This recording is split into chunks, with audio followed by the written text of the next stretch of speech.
الحمدللہ رب العالمین والصلاة والسلام علی اشرف الانبیاء والمرسلین نبینا محمد وعلی آلہ وصحبہ اجمعین۔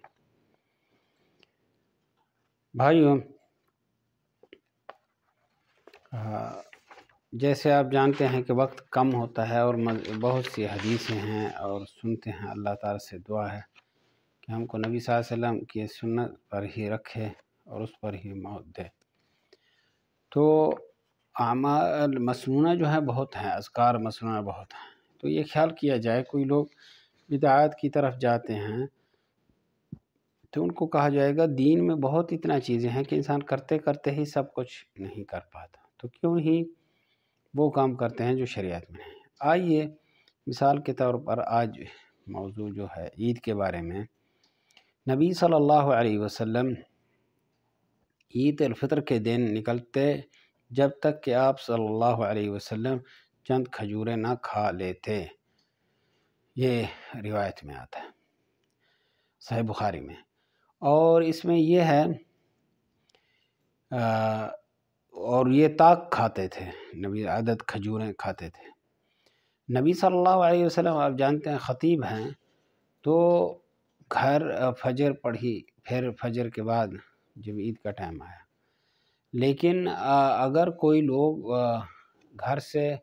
خاص طور پہ حرمین میں کیا ہوتا ہے کہ کوئی لوگ فجر سے پہلے ہی کئی گھنٹے پہلے روانہ ہو جاتے ہیں راستوں کی وجہ سے، کہ چاہتے ہیں کہ حرمین میں ہی نماز پڑھیں، تو ان کے لیے کیا ہے گھر سے کھائیں۔ گھر سے تو رات میں ہے، رات میں تو کوئی بات نہیں، بات تو یہ ہے دن کی، کیونکہ آپ جانتے ہیں یہ دو دن ہیں، عید الفطر اور عید الاضحیٰ، جس میں روزہ رکھنا بھی حرام ہے۔ اور یہ ہے کہ اس دو دنوں میں، اس عید الفطر میں تاک کھجوریں کا ذکر آیا ہے، اور عید الاضحیٰ میں مسنون یہ ہے کہ انسان عید پڑھ کے پہلے اپنی قربانی کرے اور قربانی سے کھائے۔ ایک اور مسئلہ ہے آپ کے سامنے، یہ بھی پیش کر دیں، وہ یہ ہے کہ نبی کریم صلی اللہ علیہ وسلم عید کے دن ایک راستے سے جاتے، پھر دوسرا راستہ بدل کر آتے، صحیح بخاری کی روایت ہے۔ آئیے اور مسائل ہیں، وہ یہ ہیں کہ آپ دیکھ کر ہی کتنا ہی کہ عید میں شامل ہونا کتنا ہی اہم ہے۔ ام عطیہ رضی اللہ عنہ کے حوالے سے کہ ہم اپنے کنواری جوان بچیوں کو عیدگاہ جانے سے روکتی تھی، یہ ایک اور صحابی ہے، لیکن پھر ام عطیہ کا حوالہ آگے آ رہا ہے۔ لیکن ام عطیہ کیا کہتی ہیں؟ پھر ایک عورت آئی اور بنی خلف کے محل میں اتری، اور انہوں نے اپنی بہن ام عطیہ کے حوالے سے بیان کیا، جن کے شوہر نبی صلی اللہ علیہ وسلم کے ساتھ 12 لڑائیوں میں شریک ہوئے تھے، اور خود ان کی اپنی بہن اپنے شوہر کے ساتھ 6 جنگوں میں گئی تھی۔ ہم زیادہ تفصیلات اس لیے نہیں ذکر کرتے کہ ذرا لمبا نہ ہو جائے اور کچھ مسائل رہ نہ جائیں، اس لیے نام وغیرہ ذرا اختصار کر لیتے۔ انہوں نے بیان کیا کہ ہم زخمیوں کی مرہم پٹی کیا کرتی تھی، اور مریضوں کی خبر گیری بھی کرتی تھی۔ میری بہن نے ایک مرتبہ نبی صلی اللہ علیہ وسلم سے پوچھا کہ اگر ہم میں سے کسی کے پاس چادر نہ ہو تو کیا اس کے لیے اس میں کوئی حرج ہے کہ وہ نماز عید کے لیے باہر نہ نکلے؟ آپ نے فرمایا اس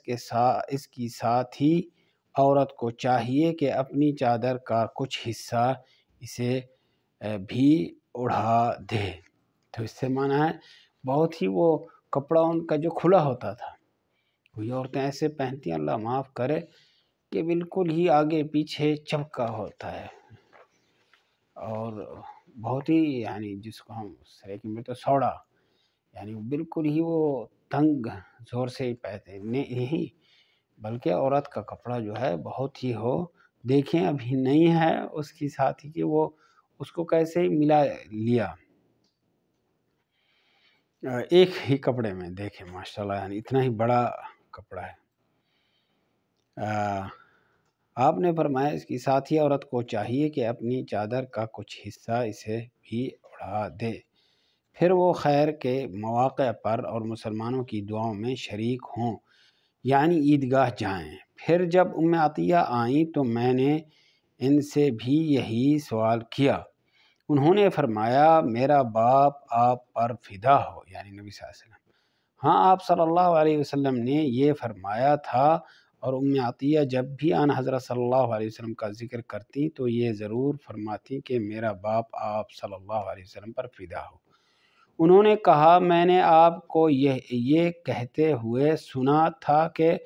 جوان لڑکیاں، پردہ والیاں اور حائضہ عورتیں بھی باہر نکلیں اور مواقع خیر میں اور مسلمانوں کی دعاؤں میں شریک ہوں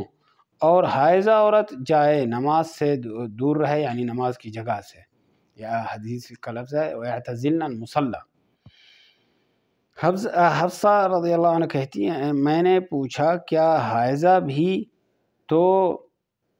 انہوں نے فرمایا کہ وہ عرفات میں اور فلاں فلاں جگہ نہیں جاتی، یعنی جب وہ ان جملے مقدس مقامات میں جاتی ہیں تو پھر عیدگاہ میں کیوں نہ جائیں۔ یہ ایک حفصہ ام المؤمنین ہے، یہاں راویات کا بھی ذکر ہے لیکن ہم نے اختصار کر لیا۔ تو کہنے کا مقصد ہے یعنی زیادہ تفصیل میں نہیں جاتے، اللہ تعالیٰ سے دعا ہے کہ ہم کو ہی نبی صلی اللہ علیہ وسلم کی سنت پڑھنے کی توفیق دے اور عمل کرنے کی توفیق دے۔ تفصیلات یعنی کون حفصہ ہے اور مزید کون پہلے،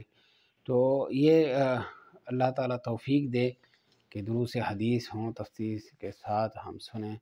لیکن اختصار کے طور پر آپ کے سامنے پیش کیا۔ السلام علیکم ورحمۃ اللہ وبرکاتہ۔